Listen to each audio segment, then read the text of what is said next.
প্রাণ প্রিয় ভাই বোন বন্ধু, আপনারা যে যেখান থেকে ঘরে বাইরে রাস্তাঘাটে প্রায় কিংবা অফিসে অথবা দেশে কিংবা বিদেশে আমার এই প্রতিবেদনটি হযরত খাজা খানজান আলী রহমতুল্লাহের এই দিঘির এখান থেকে দেখতে পাচ্ছেন, আপনাদের সবাইকে প্রাণ ঢালা অভিনন্দন। দর্শক, খানজান আলী মাজারের ঠিক গেটের সামনে থেকে আমি আপনাদেরকে দেখাবো। এখানে লেখা রয়েছে ধর্মীয় অনুশাসন মেনে চলুন, মাজারের পবিত্রতা রক্ষা করুন। আবার অন্য পাশে লেখা রয়েছে পরিষ্কার পরিচ্ছন্নতা ইমানের অঙ্গ, আল হাদিস। তো আপনারা এবারে আমার সাথে মাজারের ভিতরে প্রবেশ করুন। গেট থেকে আপনাদেরকে দেখাচ্ছি মাজারের বিভিন্ন দৃশ্য।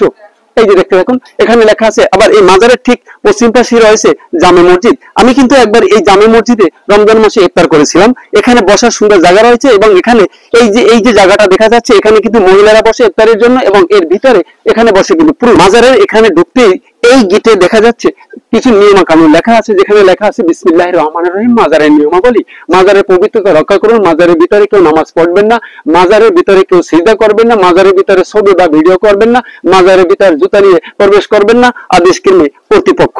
মাজারের নিয়ম অনুসারে এবার আমি জুতো খুলে মাজারের ভিতরে প্রবেশ করব।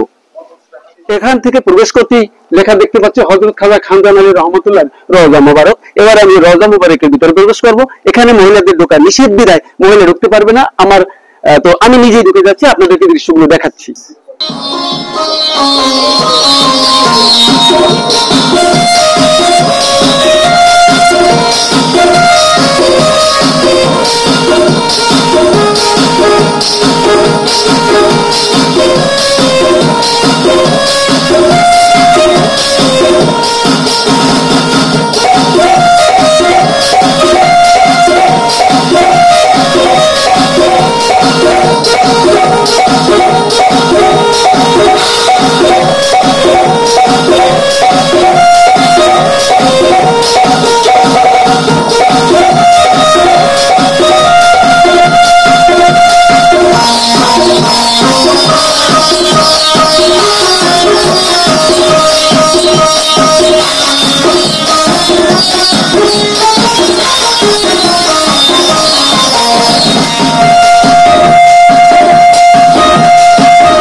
আমি একজন এই মসজিদের এই মাজার শরীফে খাদেম হিসাবে যাকে আমরা চিনি এমন এক ভাইয়ের সাথে কথা বলবো। যে ভাই, আপনার সাথে একটু জানতে চাবো যে আপনাদের এখানে কোনো নিয়ম কানুন আছে কিনা, যে কেউ আসলেই টাকা দিতে হবে বা এরকম কিছু, আপনি একটু সংক্ষেপে আমাদেরকে একটু জানান। আসলে আমাদের এখানে এরকম কোনো বাধ্যবাধকতা নেই যে এখানে আসলে টাকা দিতে হবে, এরকম কোনো বাধ্যবাধকতা নেই। তো আপনাদের এখানে ধর্মীয় যে নীতি, আমাদের এই মাজারের নিয়ম অনুযায়ী এখানে আমাদের যে রোজ মাহফিল হয় সেটা হয় বছরের কোন তারিখে?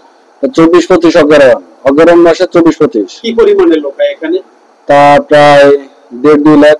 আলহামদুলিল্লাহ। আপনাদের কুমির দেখতে জন্য মানুষ আসে, আসলে কি কুমির মানুষ দেখতে পায়?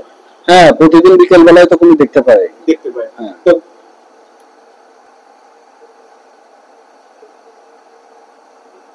দর্শক, এই খানজান আলী রহমতুল্লাহর মাজারে সরাসরি রাস্তা থেকে ঢোকা যায়। এখান থেকে ঢুকেও যায়, আবার পশ্চিম পশ্চিম দিকেও ঢোকা যায়। তো আমরা এখান থেকে ঢুকে আবার এই গেট থেকে কিন্তু এই দিঘির পারে যাওয়া যায়।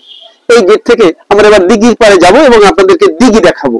খাজা খানজান আলী রহমতুল্লাহ সাল্লামের বিখ্যাত দক্ষিণবঙ্গের এই বাগেরহাট জেলার 60 গম্বুজ মসজিদ। 60 গম্বুজ মসজিদের ঠিক এই যে দিঘিটি রয়েছে, আমি রয়েছি এখন দিঘির পারে। আপনারা দেখতে পাচ্ছেন সেই দিঘি, যে দিঘিতে প্রতিদিন বিকালবেলা কুমির দেখা যায়। আবার একটা জিনিস আপনাদেরকে আগেই বলা হয়েছিল যে এই খানজাহান আলীর এই যে মাজার শরীফে প্রতি বছর 2 দিন রোজ মাহফিল হয়ে থাকে, সেখানে 3 থেকে 4 লক্ষ লোকের উপস্থিতি হয়। আমি ঠিক এই মুহূর্তে আপনাদেরকে এই মাজার শরীফের এই দিঘির পানিতে নামবো এবং সেই দৃশ্য আপনাদেরকে দেখাবো। মুহূর্তে এক ভদ্রলোক, যিনি এই মাজারের খাদেম হিসাবে বা এই মাজারের সেবায় নিয়োজিত রয়েছেন, এই ভদ্রলোকের সাথে একটু আমি কথা বলবো।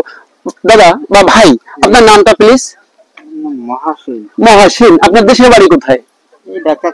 ঢাকা কালীগঞ্জ থেকে আপনি এই মাজার শরীফে এসে থাকেন এবং এই মাজারে বিভিন্ন রকমের সেবা যখন মানুষ করে থাকেন, অর্থাৎ এক কথায় খাদেম হিসেবে আপনি পরিচিত।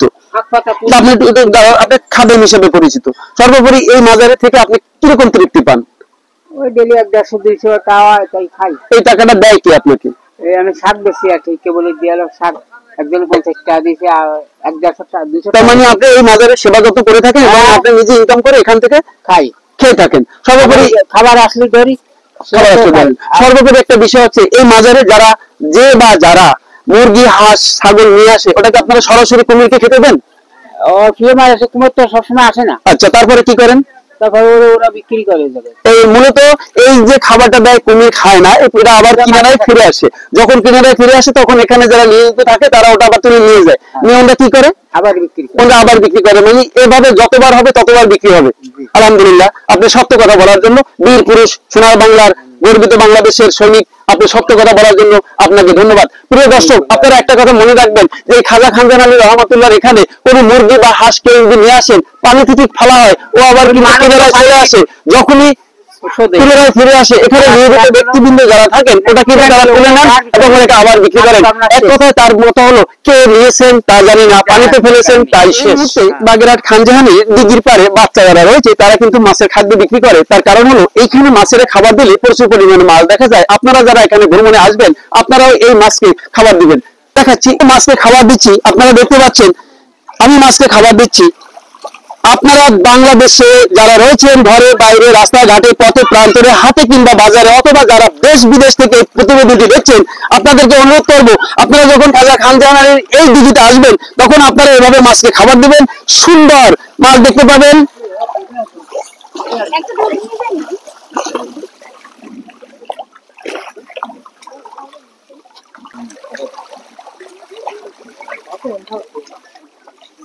দুই প্যাকেট খাবারের দাম মাত্র 20 টাকা। আমি দুজনকে 20 টাকায় দিয়ে দিলাম, এই তোমাদের টাকা। আপনারা বাড়িতে বসে থাকবেন না, আমাদের এই খাজা খানজান আলী রহমাতুল্লাহর দিঘির পাড়ে আসবেন এবং 60 গম্বুজ মসজিদ দেখতে আসবেন। আপনারা জেনে রাখবেন, এটা কিন্তু শুধু এতটুকু নয়, এটা বিশ্ববিখ্যাত পর্যটক কেন্দ্র হযরত খাজা খানজান আলী রহমাতুল্লাহর সেই বাগেরহাট, যে এই বাগেরহাট জেলা গর্বিত এই 60 গম্বুজ মসজিদ দ্বারা।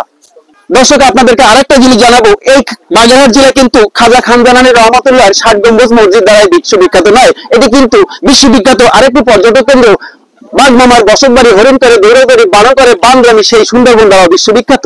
এখানে শুধু 60 গম্বুজ এবং সুন্দরবন দ্বারা বিশ্ববিখ্যাত নয়, এটা কিন্তু বাংলাদেশের আরেকটা অর্থ উপার্জনের কেন্দ্র মংলা বন্দরে রয়েছে। আমাদের সবাইকে প্রাণ ঢালা অভিনন্দন জানিয়ে আজকের মতো বিদায় নিচ্ছি। এক্সিলেন্ট আলিম, আল্লাহ হাফেজ।